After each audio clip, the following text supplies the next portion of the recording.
Right, let's carry on with this worksheet.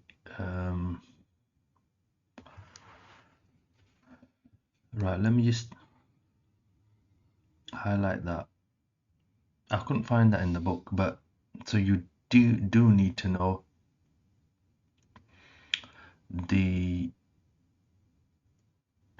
so start off with the arrow and a line through it, and you've got two arrows going away, whether you draw it that way or draw the arrowhead, draw the line at that point, draw a line through it, and then do two arrowheads going away. That is a light emitting diode. It's like a little bulb. Light emitting diode. Light emitting diode. I need to put that into my brain. Let's go have a look. 1 second. Yeah, so here you've got your switch, close switch, open switch there. You've got a cell which is single, a battery is more than one. You've got your diode. Okay, so you've got your diode. It's like your light emitting diode. So let's just draw that here. So it'll be going in that direction. You've got your line, then you've got a line through it. If you notice that this has not got a line through it, and then you've got two arrows pointing away. That is your light emitting diode. Then you've got your rectangle resistor, a line through it, variable resistor, your bulb or filament lamp. You've got your fuse, which is a rectangle with a line through it. So that's your resistor where the wire melts. Voltmeter, ammeter, right. Thermistor is like a resistor that's affected by temperature. Its resistance changes rapidly, but therm is to do with heat. So it's a line across and then up. And then you've got a light dependent resistor. Special type of resistor whose resistance changes when it hits light, when there's a lot of light. So you can see they're all the sort of similar shape. Just keep repeating them and it'll go in. Right, back to where we were. Right. The diagram shows a circuit containing a cell, two switches, two resistors. So this is your cell, this is your open switch, and this is your open switch. You know, in the symbols they had them like this, didn't they?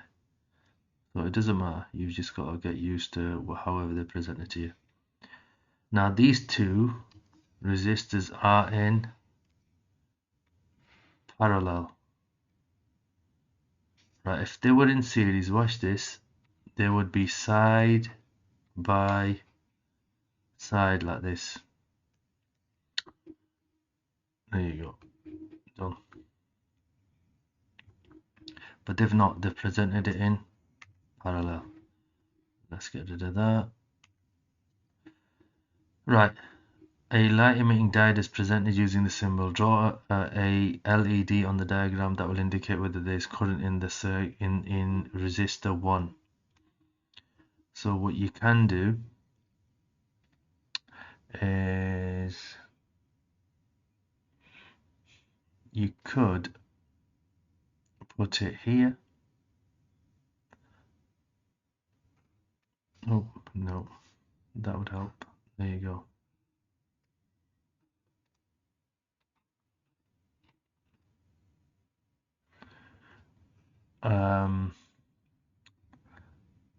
Or even here, but there's not really much room here, is there? So now, because this is open here, that is not on. There's no light, not on, wherever you put it. Yeah? When you close this, that will turn on. That will turn on. So how would we do it? We can get rid of that. Get rid of that. Right, we can leave it there. Right, next one. Now, both switches in the circuit are now closed. So what they've done is they've done hello.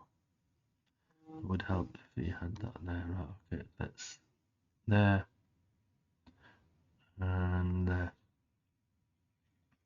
Draw an ammeter in the circuit that will measure the current in the cell. So just put it here.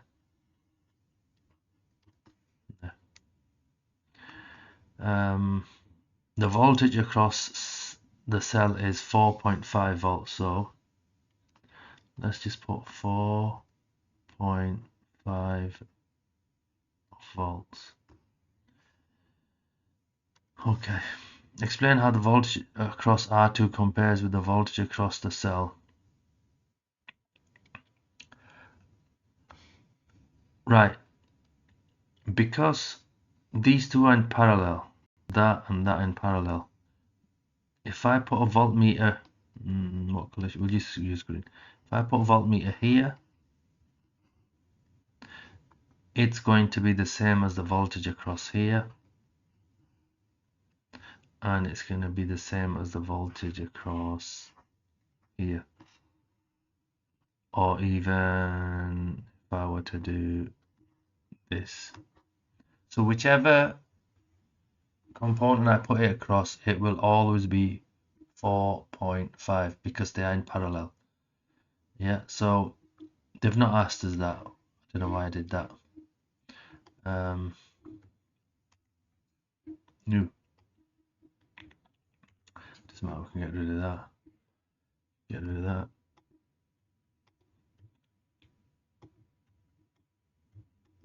So, hello.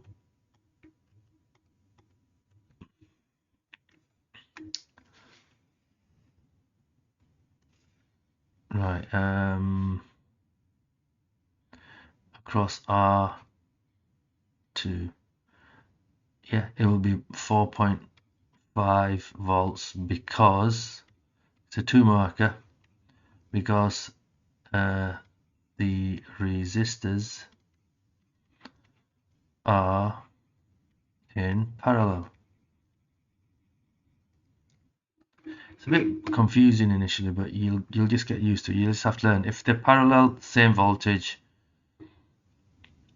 If they're in series, you could get a drop. Right. Switch 1 is now open while switch 2 remains closed. Switch 1 is opened while switch 2 remains closed. Yeah, fair enough.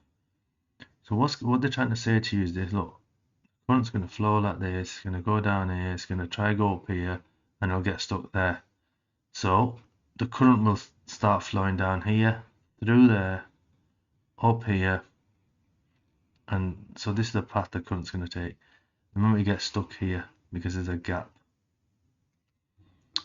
Right. State the formula linking energy transferred. Right, you have to use your formula sheet for that, I'm afraid.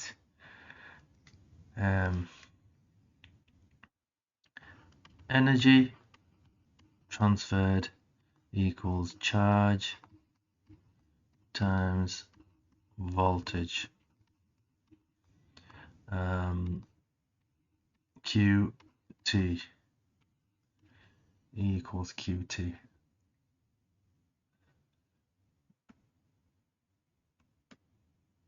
Oh, we got T from. I can't even spell voltage anymore. QV. QV. Right, okay, now here's a question. The voltage is 4.5. The energy transferred is 4.1 joules. We need to calculate the charge transferred. So energy is 4.1. We don't know the charge. Well, times the voltage they've said is 4.5. That's step 1. So Q equals 4.1 divided by 4.5, which equals 0.91 coulombs.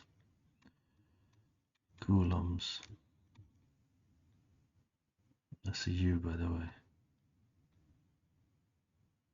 Coulombs. Student investigates, so it's a 3 marker. Student investigates how current in the resistor varies with voltage across it. Describe how the circuit could be modified for the student to do this. How the current resistor 2. How the current in resistor 2 varies with voltage across it. With voltage, yeah. So what we can do is, word. Can we get rid of that? Yes, we can. Get rid of U. Get rid of U.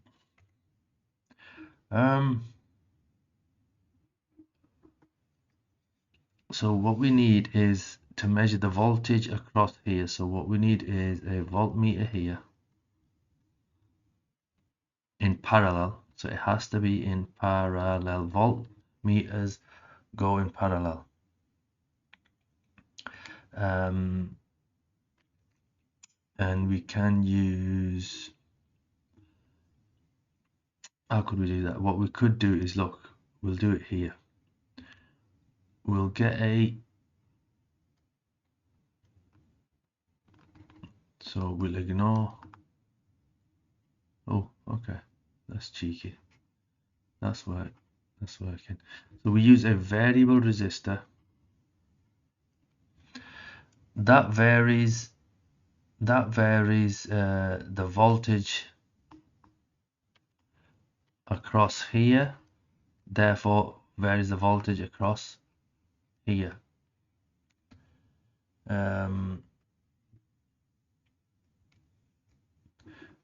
Right, it's a 3 marker, so we need to write it in such a way that, look, use a voltmeter to measure voltage across R2. It should be parallel to it. Use a variable resistor to change or alter the voltage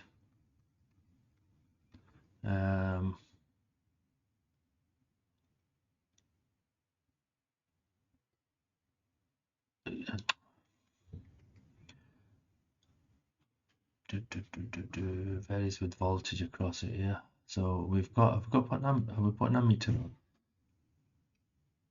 I think it's not clear actually, because it's asked us to draw an ammeter, so I'm just trying to figure it out. I suppose that'll still be there. That's measuring the current.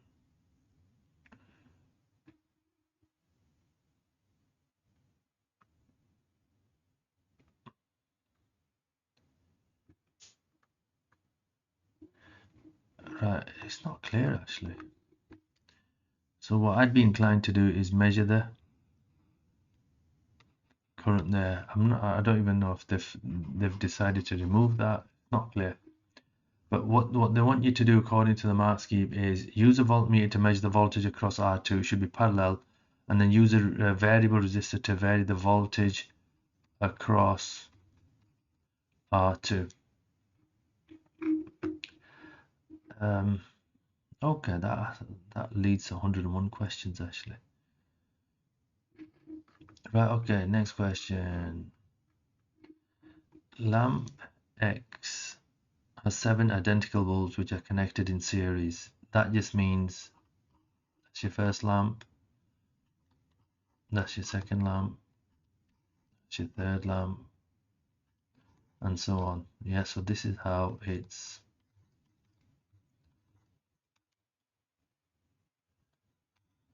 and then it might be like this. Right, give a disadvantage of connected bulbs in series. If one bulb fails, all bulbs turn off. An advantage of connecting bulb in series, right? If it's done in series, right, okay, they've got a few. So the one that I know is all bulbs can be controlled by one switch. You can use lower voltage bulbs.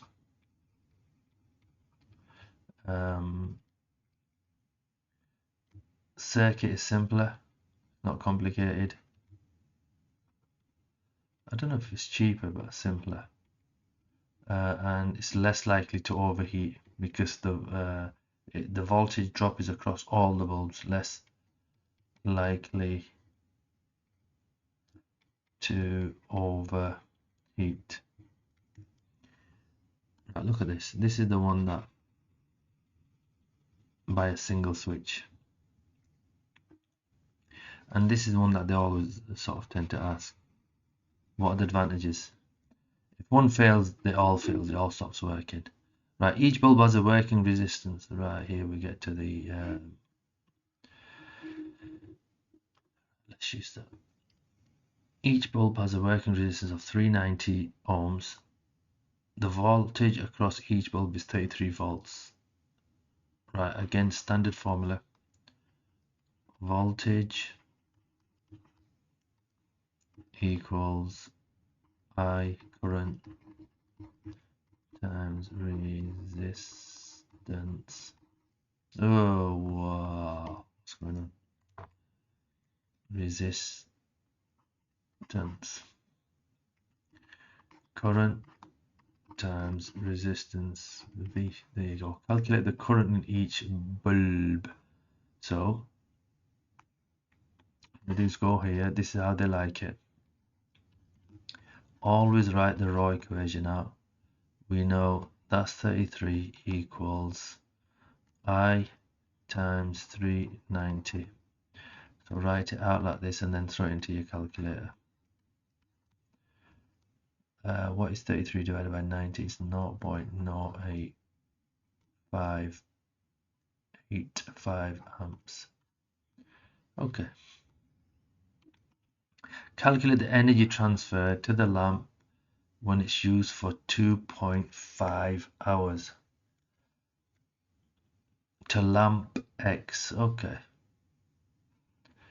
So what's the formula for energy equals? Is it VIT? Voltage is 33 times 0.085 times, right, we're going to use, there's two ways of doing it. What you can do is you can do 2.5 hours is 60 times 60 seconds. So we can put 9,000 seconds in here. And then the answer is, what is the answer? And remember there's 7 of them, so 1 second.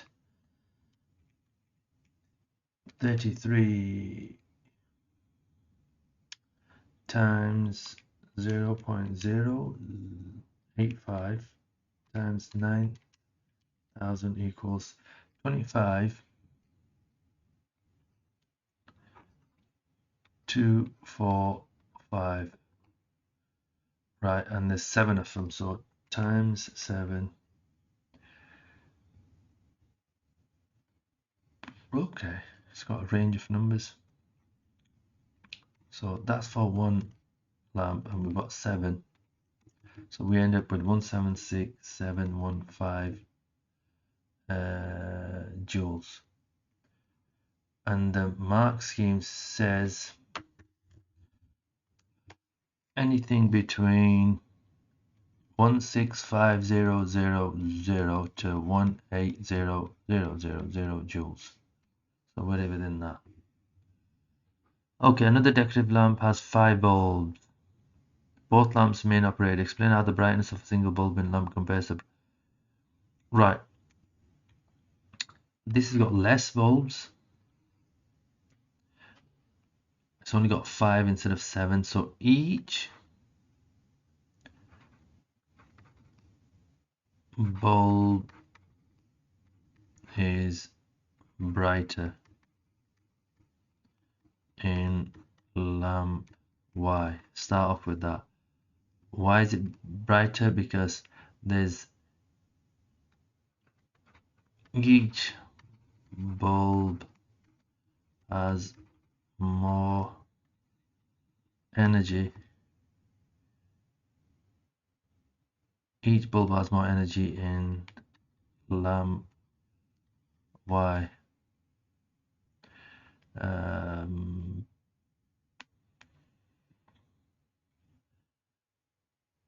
Right.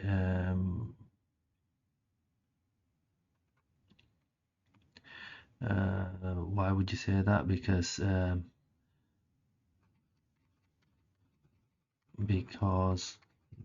there is a greater voltage across each bulb in lamp Y. You can also say that there's more current, there's less resistance, because there's only 5 bulbs as opposed to 7. So however you want to tackle it, you can do it that way. Right, call it quits there.